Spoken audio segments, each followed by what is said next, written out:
Want to know how martial arts schools are making over $100,000 per month? Today I'm going to break down exactly what they're doing to hit that monthly revenue. And if you don't believe me, here are some screenshots of school owners making that much money. So before we get into the tactics, scaling to $100,000 per month starts with your mindset. It's actually crazy how many school owners think $100,000 per month is impossible. Like, I'm running ads right now for Kin, and I talk about how some of our clients are doing, $100,000 per month, or like $2 million in a year. And it's funny, every couple days, there's a school owner with like a limiting belief who comments, oh, it's MLM, it's multi-level marketing, it's fake, they're a McDojo, they're a belt factory, it's impossible, you can never make that much money in martial arts. And it's like, that mindset is what's robbing you of achieving all of your dreams. Like, it's so stupid to think that way. Like, it's like starting your martial arts journey and thinking that it's impossible to become a black belt, right? The only difference is with martial arts, when you're pursuing your martial arts journey, you see a lot of black belts. Whereas for you guys as school owners, unless you actually put yourself out there, you go to events, you join masterminds, you network with people, a lot of the time you're not exposed to people making that much money. So you have to believe that you can achieve $100,000 per month. Put yourself out there. Meet other school owners who are making well over $100,000 per month. And I'm telling you, once you start socializing with these people and chat with them, you ask them questions, you build relationships with them, you'll quickly realize, damn, like, this person isn't a superhuman or a genius or anything. Like, they're just, what they work on a daily basis is just different than what I'm doing. But if they can do it, why can't I do it as well, right? So just remember, $100,000 per month isn't anything crazy when it comes to business. It's still beginner levels of money. In my agency, I remember thinking, once I make 100K per month, I'm set for life, right? And then I started joining masterminds with people making 300K per month, 500K per month, $1 million a month, $5 million a month, $10 million. And really quickly I realized, damn, like, even, hitting 100K is like, pretty insignificant, right? So when you're around people who are far ahead of you, it just starts to subconsciously like program your mind to, for you to believe that, oh no, I can't do this. It's a lot more achievable than I think. So the next step is reverse engineering your numbers. So scaling to 100K per month comes down to one simple thing: having a predictable student acquisition model. The majority of school owners have significant ebbs and flows when it comes to acquiring new students because their student acquisition system sucks. And although it's normal to have faster and slower months, there's things you can do to stabilize your performance. A great place to start is reverse engineering your goals into attainable milestones. So for example, let's assume the following. You're making $50,000 per month, your average membership tuition is $200 per month, and you want to scale to $100,000 per month within 3 years. Step one is figuring out how many net students you need to hit $100,000 per month. So $50,000 per month is 250 students paying $200 per month. So now that we know how many net students we need, the next step is breaking that down into monthly attainable targets. So let's say we divide 250, which is the amount of students we need, by 36 months, basically 3 years. That means we need about 7 net students per month. And then the last step is factoring in cancellations. So let's assume you get, 7 students per month quit on average, right? That means you need about 14 new students per month. If your cancellations are higher than this, then you can just adjust the numbers accordingly. If your cancellations are anything over like 15, 20 per month, that's just an issue with your program and needing to work on the value of it and improving like the experience of your students, but we won't get too deep into that. So when you break down $100,000 per month like that, it's a lot more attainable, right? When you factor in, okay, I only need about 14 new students per month to hit that number, it doesn't sound that bad. So the next step is your student acquisition model. Now that we have our goal of 14 new students per month, we need to create a plan on how we're going to acquire them. So the best ways to acquire new students is having a great program. That's literally number one. When you have a great program, when you turn all of your current students into raving fans, then you'll just quickly grow through word of mouth, right? Like, people will just instinctively like go brag to their friends about like, oh, your school, and tell people around them about it, and word will just start to spread really quick. So that's why as a business owner, as a school owner, the highest leverage task that you can do on a daily basis is continuing to think about how you can provide more value to your students and turn them all into raving fans. Next is having a well-optimized website. As far as websites go, I'd recommend a company like Market Muscles. I don't get anything from it. I just know that they have the best websites in our industry. You can also go the custom website route, so get like a website designed from scratch and developed, but it's a lot of money and you're not going to get a good ROI from that. So at least right off the bat, easiest and most budget-friendly way to do it is having a well-optimized website. Next is running Facebook ads.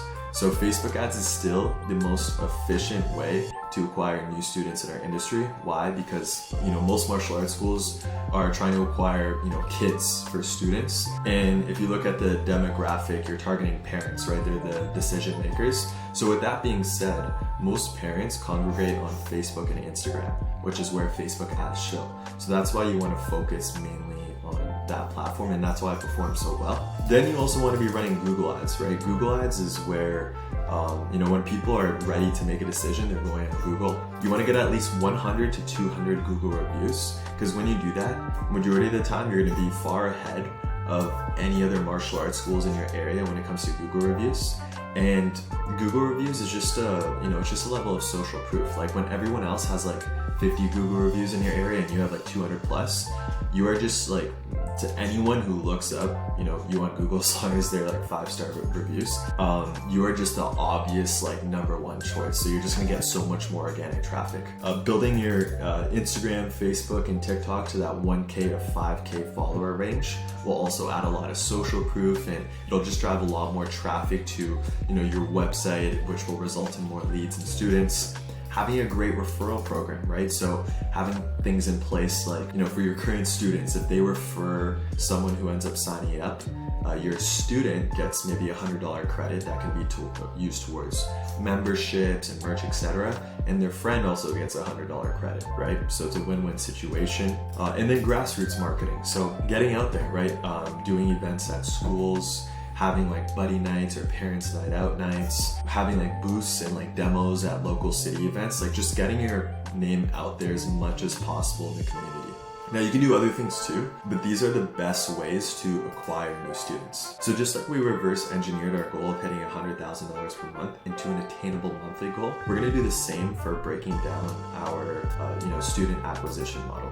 So when you're acquiring students, there are 4 metrics you want to measure. Cost per lead, booking percentage, so the percentage of your leads who book a trial class, show percentage, the percentage of booked leads who actually show up, and then closing percentage, the percentage of shown appointments who actually enroll. So let's plug in some numbers. Let's say you spend $1,000 in a month on ads. Let's say your cost per lead is $20. That gives you 50 leads. If 50% of the leads book, that's 25 booked appointments. 50% of the books show, that's 12 shown appointments. And if 50% of the shown appointments close, that's 6 new students. So based on the KPIs above, you can expect about 6 students for every $1,000 you spend on ads. So if you want to acquire 14 students per month, you have 2 options. Increase your ad spend or optimize your KPIs and increase your ad spend. So option 1, right? Assuming you get 6 students for every $1,000 you spend on ads, each new student costs you about $166. So if you increase your ad spend at $2,500 per month, you can expect about 14 new students per month, right? Let's say those 14 students pay you, $200 per month.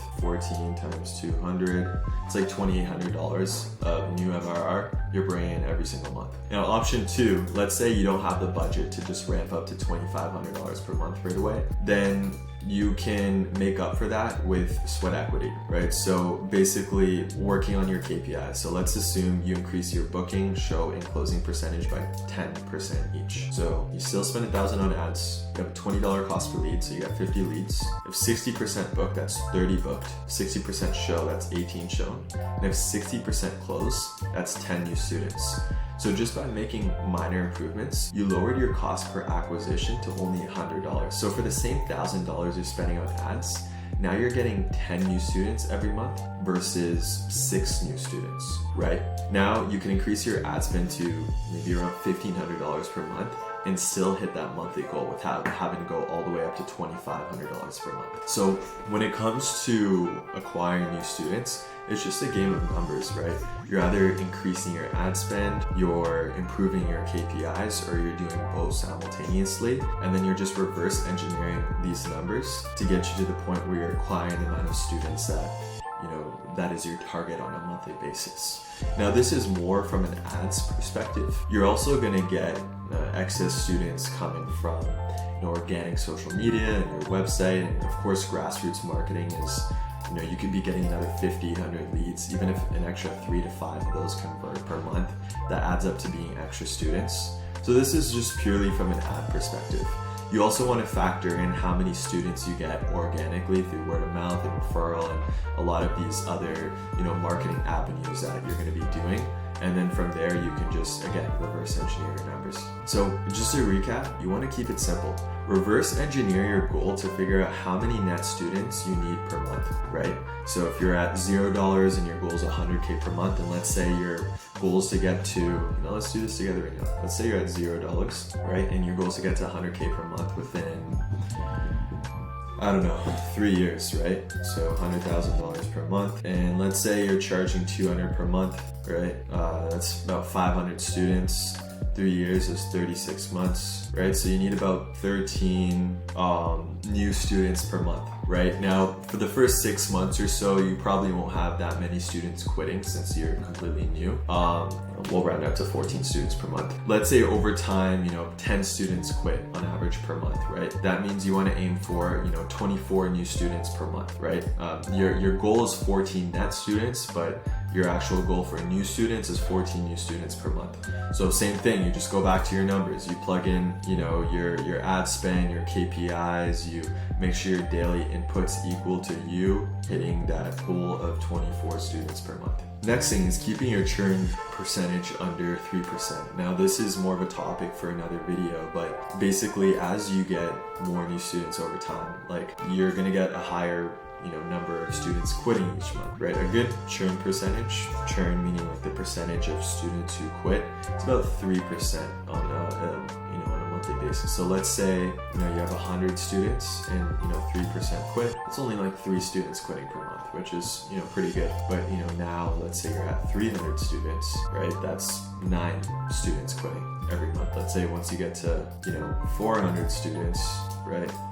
That's about 12 students quitting on a monthly basis. So as your active student count increases, your cancellations are also going to increase as well. So your goal is to keep this under 3%, because imagine 5% of your student base quits every month or 10%. It's just gonna make it so much harder for you to hit your goals. So if your churn percentage isn't sufficient, it's not under 3%, then you got to work on adding more value to your program and giving your students a better experience. And look, outflow equals inflow. Just ensure your daily inputs equal the amount of students you need to acquire each month. 2 things: close the back door, get new students, meaning listen to the feedback from your ideal students to continuously improve your program and provide more value, and get better at marketing. It's no magic formula, it's really that simple. But most small businesses spend their time on BS that doesn't move things forward. Schedule 4 to 8 hours per day outside of your teaching hours to work on your business, not in it, right? And if that sounds like a lot of work, it is. Everyone would be successful if it were easy. You got to be willing to put in the work if you want to reach your goals. If you just focus on improving your program and your daily marketing inputs every single day, those habits will result in you making a lot more money. They'll compound over time. So if I were in your shoes, here's what my daily habits would look like. Every single day, I would think about one thing that I can add to my program that would provide more value to my students, and then I would execute on it right away or delegate it to a team member and monitor how it goes. So maybe it's something as simple as, implementing a new attendance tracking system, or maybe it's thinking about how I can get students to rank up faster, right? Whatever it is, that's one thing I'll be thinking about. Then I'll be thinking about, checking on marketing KPIs on a daily basis. So like we reviewed earlier, your CPL, your cost per lead, your booking percentage, show percentage, closing percentage, just looking at my marketing KPIs and thinking about how I can improve them. And then basically I'd make note on one thing I can do to improve those KPIs today and execute on that right away. Next, I would film one video and post it on IG, Facebook, and TikTok. So you don't have to film 3 different videos. You just film a video once and then you distribute it to all 3 platforms. I would do 50 to 100 lead follow-ups per day. So if you have a team, you can delegate this to them, or you can just do it yourself. It sounds like a lot, but it doesn't take that long. Then you want to generate 3 leads per day. So again, if you reverse engineer that, you need to spend about $60 per day on ads with a $20 cost per lead, and that'll result in about 3 leads per day. And then from there, if you look at your daily inputs, now we look at your weekly inputs. So weekly inputs would be like getting 5 new Google reviews, planning 1 grassroots marketing event. Maybe you do that on a bi-weekly basis.